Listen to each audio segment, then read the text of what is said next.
오늘의 말씀은 예수님께서 베레아에서 사역하실 때 제자들에게 교훈하신 말씀으로 본문에는 세 가지를 교훈하고 있습니다. 첫째로 하나님의 백성들이 가져야 하는 성품에 대해서, 두 번째는 하나님 나라에 들어가는 자격에 대해서, 세 번째는 제자로서 가져야 하는 자세에 대해서 말씀하고 있습니다. 이런 이해를 가지고 본문의 말씀을 보길 원합니다. 어느 안식일 날 한 바리새인 지도자가 예수님께 식사를 청하였습니다. 안식일에는 평소와 다르게 성대하게 식사를 차리고 사람들을 청하여 함께 교제를 합니다. 그런데 이날은 특별한 손님 2명을 초청하였는데 그중 한 명은 예수님이시고 또 다른 한 명은 수종병에 든 사람이었습니다. 12절 이하의 말씀을 통해 유추해 보면 아마 이 사람은 그들의 친구로서 청함받았다기보다는 예수님을 곤란에 빠뜨리기 위해 종교 지도자들에 의해 붙들려 온 것으로 보입니다. 실제로 수종병은 몸에 물이 차고 붓고 썩어가는 병으로서 불치병이고 만성질환이었습니다.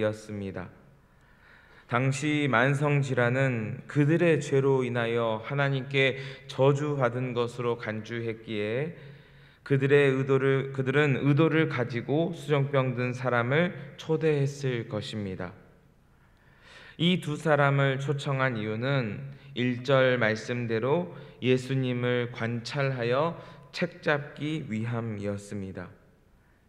이에 예수님께서 그들에게 질문하십니다. 안식일에 병을 고쳐주는 것이 합당하냐 아니냐? 이것은 예수님께서 몰라서 물어보신 것이 아니라 만성질환을 안식일에 고치는 것을 불법으로 여기는 바리새인들에게 의도적으로 물어보신 것입니다. 된다고 하면 자신의 가르침에 대하여 스스로 부정하는 것이 되고, 안 된다고 하면 윤리적인 문제로 사람들에게 질타를 받을 상황이었습니다. 예수님을 책잡고자 하였으나 도리어 곤란한 상황에 놓이게 된 것입니다. 그래서 그들은 아무런 말도 하지 못하고 잠잠할 수밖에 없었습니다. 그때 예수님께서는 그 사람을 데려다가 고쳐주셨습니다. 그런데 여기서 특이한 점은 이 데려가다라는 단어의 원어 표현입니다. 이를 보면 꽉 잡아 끌다라는 단어를 사용했는데, 이는 5절에 소가 우물에 빠졌을 때 끌어내지 않겠느냐와 같은 상황임을 강조하는 말씀입니다.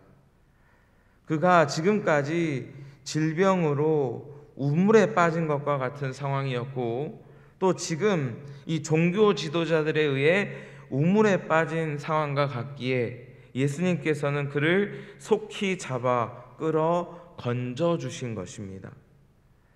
그를 건져주심으로 예수님께서는 스스로 책잡힐 것을 알고 계심에도 불구하고 스스로 분쟁과 고난 가운데로 들어가셨던 것입니다. 예수님께서 그를 고치시던 때 사람들은 높은 자리를 두고 경쟁하고 있었습니다. 당시 이 식사를 할 때 주인의 오른편에 앉은 사람이 가장 명예롭고 존경받는 사람이었습니다. 주인의 오른편에 앉은 사람, 그 다음에 왼편에 앉은 사람, 그렇게 옆으로 갈수록 그의 권위가 낮아지는 것이죠. 그런데 존경은 타인에게 받는 것인데, 그럼에도 불구하고 스스로 존경을 차지하러 앞다투는 모습을 보인 것입니다. 이에 예수님께서 비유로 말씀하십니다. 혼인잔치에 청함을 받을 때 높은 자리에 앉지 말라. 그렇다면 더 높은 사람이 올 때 끝자리로 가는 부끄러움을 겪게 될 것이다. 그러니 오히려 끝자리에 앉으라. 그리하면 주인이 높여주고 그 겸손함으로 인하여 모든 사람 앞에서 영광을 받을 것이다 말씀하십니다. 11절 말씀에 무릇 자기를 높이는 자는 낮아지고 자기를 낮추는 자는 높아지리라 말씀하십니다. 여기서 핵심은 높고 낮아짐은 본인이 정할 수 있는 것이 아니라 하나님께서 정하신다고 말씀하시는 것입니다. 하나님께서 높고 낮음을 정하시니 스스로 낮추실 때에 하나님께서 높이신다는 것입니다. 그리고 이 말씀을 하시며 잔치를 베푼 사람에게도 말씀하십니다. 손님을 청할 때 갚을 만한 사람들을 초청하지 말고 갚을 수 없는 사람들을 초청하라고 말씀하십니다. 도로 갚을 사람들을 초청하여 잔치를 베풀면서 마치 자신이 의로운 사람이라고 스스로 착각하는 모습들을 지적하고 계십니다. 진정한 자비는 갚을 수 없는 사람들에게 베푸는 것이고 그때에 하나님께서 좋은 것으로 베푸신다라는 것입니다. 만약 바리새인들이 이런 마음으로 수종병에 걸린 사람을 초대했다면 예수님께서 지금 이 말씀을 하지 않으셨을 것입니다. 그런데 자신의 지위를 지키고자 예수님을 깎아내리고자 그들은 약자를 이용한 것이지요. 이처럼 예수님께서는 이 잔치에 모인 사람들에게 이 잔치를 통하여서 자비와 겸손에 대해 말씀하고 계십니다. 하나님 나라의 백성으로서 약한 자를 돌보고 또 자신을 낮추는 사람이 되라고 말씀하고 계십니다. 사랑하는 성도 여러분, 오늘 나는 나를 낮추는 사람입니까? 높이는 사람입니까? 연약한 지체들을 돌보는 사람입니까? 그들을 이용하는 사람입니까? 주님께서는 스스로 곤란에 빠질 것을 알고 계시면서도 연약한 자를 돌보셨습니다. 스스로를 낮추시고 하나님의 영광을 기꺼이 드러내셨습니다. 저희도 주님의 겸손과 자비를 본받아서 오직 하나님께만 영광 올려드릴 수 있는 복된 그리스도인 되시기를 주님의 이름으로 간절히 소망합니다. 예수님께서 이를 교훈하실 때 또 한 사람이 이야기합니다. 무릇 하나님의 나라에서 떡을 먹는 자가 복되도다. 그가 이 말을 한 것은 선민의식에서 비롯된 것입니다. 즉 하나님의 나라에 들어가기 위한 갈망에서 비롯된 것이 아니라 자신은 유대인이기 때문에 선택받은 민족이기 때문에 당연히 하나님의 나라에 들어갈 것이라고 자신을 드러내는 것이죠. 그의 그릇된 생각에 예수님께서는 큰 잔치 비유로 말씀해 주십니다. 한 주인이 잔치를 베풀었는데 종들을 보내어 그 청하였던 자들을 불렀습니다. 당시 풍습으로는 처음 잔치를 기획할 때, 준비할 때 한 번 청하고 준비가 끝날 때쯤에 한 번 더 청합니다. 이때 청함 받아였던 자들을 청하였다라고 했습니다. 다시 말해서 이들은 처음에 잔치에 참여하겠다고 이미 응답을 한 상황이었습니다. 그런 사람들이 두 번째로 청했을 때에는 특별한 이유가 없으면 거절하지 않는 것이 일반입니다.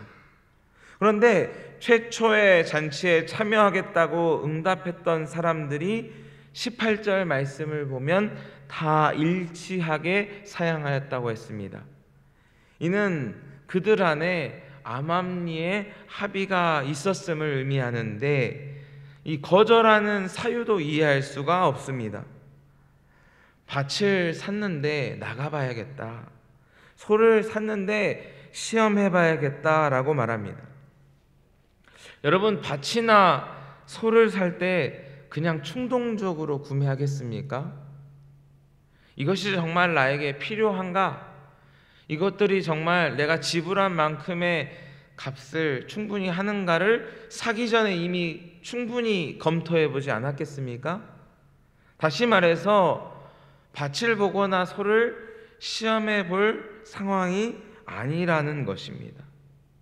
그런데 그들은 그렇게 급한 상황이 아님에도 불구하고 이 잔치에 참여하기를 거절한 것입니다. 다음으로 내일로 미룰 수 있잖아요. 네, 그렇죠. 또 그 다음에 한 사람은 장가들어 못 가겠다고 이야기합니다. 이것도 이해할 수 있습니다. 왜냐하면 당시 풍습으로는 결혼한 후에 약 1년 정도는 군복무와 같은 중요한 일들도 제외시키고 아내와 함께 하도록 하였던 것이 당시의 풍습입니다. 잔치에 오지 않을 수 있지요. 그런데 아내와 함께 동행할 수도 있잖아요. 이 잔치에 아내를 데려와서 아내를 소개할 수도 있잖아요. 다시 말해서 거절할 만한 타당한 사유가 아니라는 것입니다. 이유 같지 않은 이유로 거절당한 주인은 이에 노하여 종들을 시켜 거리와 골목으로 가서 가난한 자와 몸 불편한 자와 저는 자를 초대하라고 명합니다. 이는 잔치를 참여하기에 부적합한 사람들인데 그럼에도 불구하고 청하여 자리를 채우라 명합니다. 그럼에도 불구하고 여전히 빈자리가 있자 주인은 길과 산 울타리로 가서 강권하여 데려오라고 이야기합니다.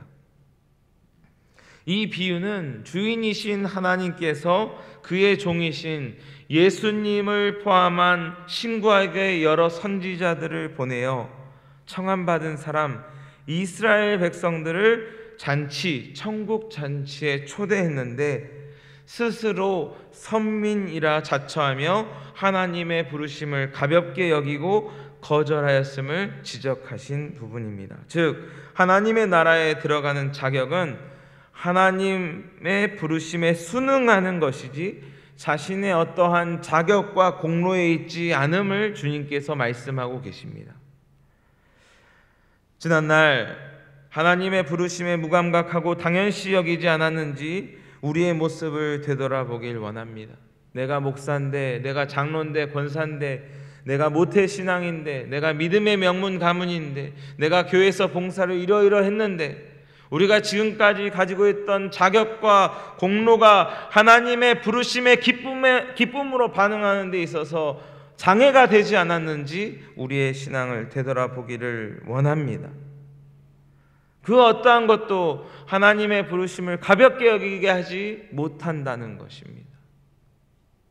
또한 내 집을 채우라는 주님의 명령에 온전히 반응하여 주님의 부르심을 기다리고 있는 자들에게 그 사랑을 널리 증거할 수 있는 우리 모두 되기를 원합니다. 여러분, 여전히 우리의 자녀들이, 우리의 손주들이, 또 우리 주변에 사랑하는 부모, 형제, 배우자가 하나님의 은혜와 사랑 밖에 있지 않습니까? 여러분, 그냥 두고 보시겠습니까? 여러분, 그래도 이곳에 모인 분들은 조금 다르잖아요. 집 앞으로 나왔을 때 비 온 거 보고 고민했어요, 안 했어요? 오늘은 좀 빠져도 하나님 이해해 주시지요? 하면서 고민했어요, 안 했어요? 그래도 이 자리에 올 정도면 좀 뭔가 달라도 다르지 않겠습니까? 온라인 예배로 이 자리 지키시는 분들 달라도 뭐가 다르지 않겠습니까? 지금 옆방에서 예배드리지 않고 신앙생활하고 있지 않는 사랑하는 나의 자녀와 부모와 형제와 배우자를 그냥 자도록 내버려 두시겠습니까? 잔치 밖에 있도록 그냥 내버려 두시겠습니까? 여러분, 기도할 수 있는 이 아침 되기를 소망합니다. 하나님께서 저는 자도 강권하여 초대하여 채우라고 말씀하셨습니다. 우리 모두에게 주어진 하나님의 은혜인 줄 믿습니다. 세 번째 교훈입니다. 예수님께서 바리새인의 집에서 식사를 다 마치시고 가실 때 수많은 무리들이 예수님을 따랐습니다. 이에 예수님께서 제자들의 삶에 대하여 말씀하여 주십니다. 26절입니다. 물은 내게 오는 자가 자기 부모와 처자와 형제와 자매와 더욱이 자기 목숨까지 미워하지 아니하면 능히 내 제자가 되지 못하고 누구든지 자기 십자가를 지고 나를 따르지 않는 자도 능히 내 제자가 되지 못하리라 말씀하십니다. 이는 내 형제 자매를 미워하라는 말로 보이지만 하나님의 뜻의 대척점에 있는 것으로 보이지만 본 의미는 가족을 미워하라가 아니라 주님 사랑하기를 우선시하라는 것입니다. 또 자기 십자가를 지고 따라가야 한다는 것은 고난의 길을 각오해야 된다는 것입니다. 예수님을 따르는 수많은 무리들은 왜 예수님을 따랐을까요? 이 땅에서의 부귀영화를 기대했을 것입니다. 육신의 질병이 떠나가고 가난이 물러가고 자녀의 문제, 가정의 문제가 해결되기를 바라는 마음에서 예수님을 따랐을 것입니다. 하지만 주님을 따르는 것은 험난한 길이고 헌신을 각오해야 되는 길이라고 주님께서 말씀하십니다. 자기가 짊어져야 하는 십자가가 있다고 말씀하고 계십니다. 이를 두고 주님께서 두 가지 비유로 말씀하시는데, 첫째, 망대를 세우는데 계산 없이 세울 수 있느냐는 것입니다. 계산 없이 세울 때 사람들에게 비웃음만 사게 될 것입니다. 이는 당시 이 헤롯 가문이 자신들의 세력을 과시하기 위하여서 여러 도시에 건축물을 세웠습니다. 그런데 대부분의 공사가 미완성으로 끝나 오히려 사람들에게 조롱당했던 일들을 빗대어 하신 말씀입니다.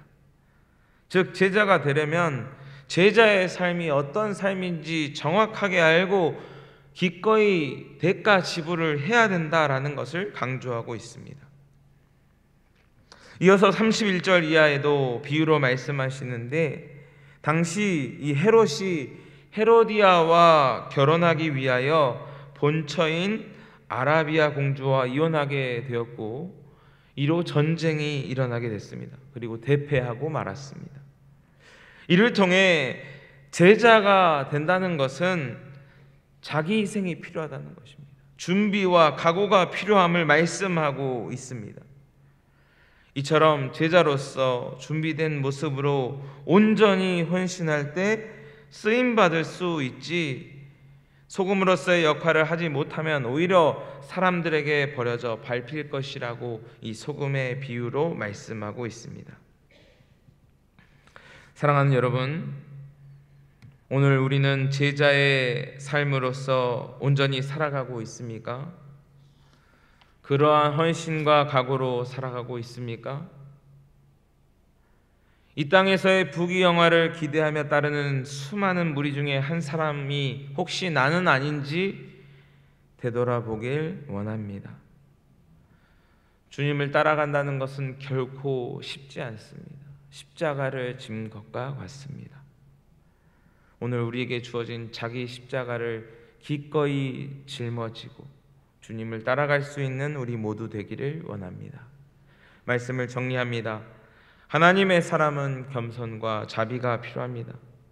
하나님의 나라에 들어가면은 내 안에 있는 자격과 공로가 아닌 주님의 부르심에 온전히 반응하는 것입니다.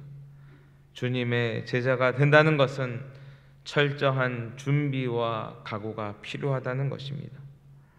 주님의 교훈을 마음에 깊이 새기며 우리 안에 있는 이 바리새인과 같은 마음, 선민의식에 젖은 유대인과 같은 마음, 이 땅에서의 부귀영화를 기대하는 무리의 마음은 없는지 살피고 제자의 길로 나아가겠다 결단하는 이 아침, 오늘 하루 되시기를 주님의 이름으로 간절히 소망합니다.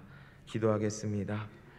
은혜가 풍성하신 주여 하나님 아버지, 오늘도 저희를 사랑하여 주셔서 생명 주시고 또 주님 전에 나와 말씀 듣고 기도하게 하시니 감사드립니다.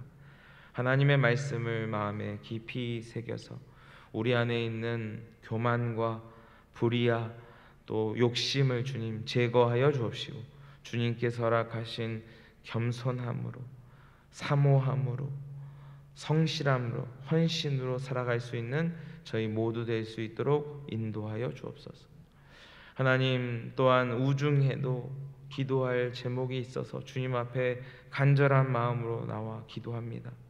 주님께 구하옵나니 하나님의 뜻이 하늘에서와 같이 이 땅과 우리의 삶과 가정과 교회와 이 나라 가운데에 이루어지게 하여 주옵시고, 그로 하나님의 하나님 되심을, 저희가 하나님의 자녀됨을 경험하고 고백하게 하여 주옵소서. 담임 목사님 또 수련회 인도하시는 중에 있습니다. 귀한 사명 감당하시기에 부족함 없도록 주님께서 날마다 영육간에 강건케 하여 주시고, 또 우리가 배후에서 기도할 때에 성령께서 닫혀진 하늘의 문을 여셔서 담임 목사님 입술을 통하여서 메마른 심령마다 흡족한 은혜를 얻게 하여 주시고, 육신의 질병을 얻는 자마다 나음을 얻고 돌아갈 수 있도록 주님 인도하여 주시옵소서. 오늘 하루도 주님의 기쁨 되기를 간절히 소망하며 우리를 죄에서 구원하신 우리 구주 예수 그리스도의 이름으로 간절히 기도드리옵나이다. 아멘.